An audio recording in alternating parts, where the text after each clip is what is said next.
Hello guys, 2 × 2 = 22। আমি শ্রেয়া। আমি আবার আপনাদের জন্য একটি নতুন কবিতা এনেছি।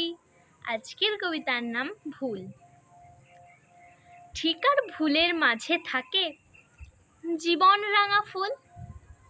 চলার পথে মাঝে মাঝেই ঢুকে পড়ে ভুল। ছোটখাটো ভুলগুলো সব যখন ফোটায় হলো, দিশেহারা হয়ে জীবন পাই না খুঁজে কুল। ভাবছি যতই চলবো সঠিক, করব সব ঠিক ঠিক, ভাগ্য আমার বিরূপ হাসে মেতেছে ফিক ফিক। বুঝি আমি ভুলকে ছেড়ে পারবো না তো পথ, ভুলগুলোকে শুধরে নিয়ে গড়ব মনোরথ। নমস্কার। আমার এই কবিতা যদি ভালো লেগে থাকে অবশ্যই লাইক, কমেন্ট, শেয়ার এবং সাবস্ক্রাইব করতে ভুলবেন না। আজকের জন্য এটুকুই।